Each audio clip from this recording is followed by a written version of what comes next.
And I am joined now by the aforementioned Stephen King, the best-selling author. He's joining me from Florida.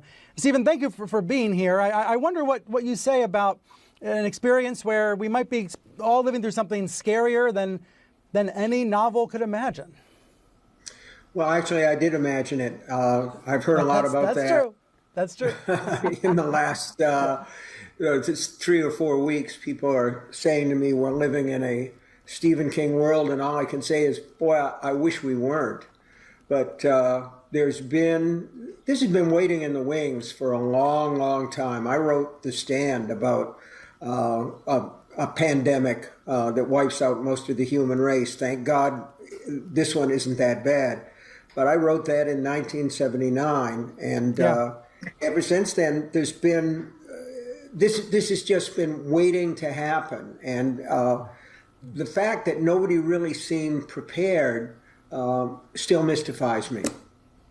It is mystifying. Look, we've seen a lot of failures of political leadership. Let's talk about what happened in your state. The governor of Florida was on the horn with President Trump complaining about New Yorkers flying down to Florida to escape New York City. Then the president mused about a quarantine. Then by the end of the day yesterday, he dropped the idea. He was talked out of it.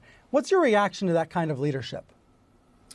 Well, you know, it's almost impossible to comprehend it in a way. I mean, I remember back in the 70s when Republicans kind of laughed at Jimmy Carter as being indecisive and wishy-washy.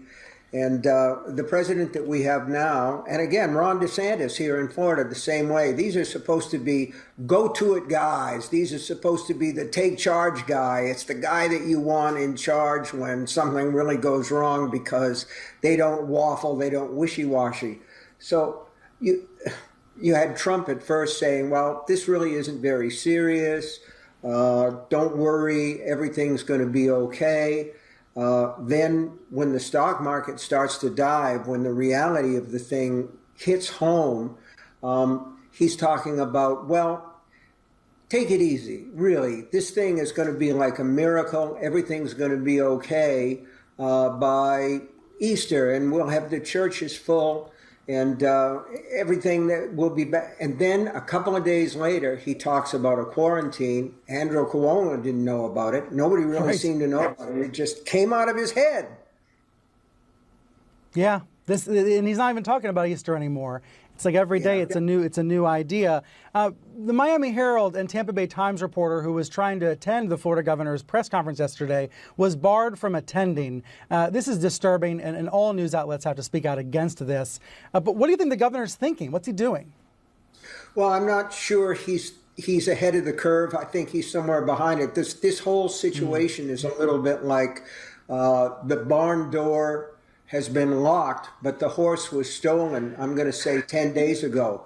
So the view here, instead of a shelter in place order here in Florida, what you've got is a kind of stay home, okay, if you really want to, but if you need to go out, that's okay, because the economy, I see people on the roads all the time down here. They're walking together, they're talking together.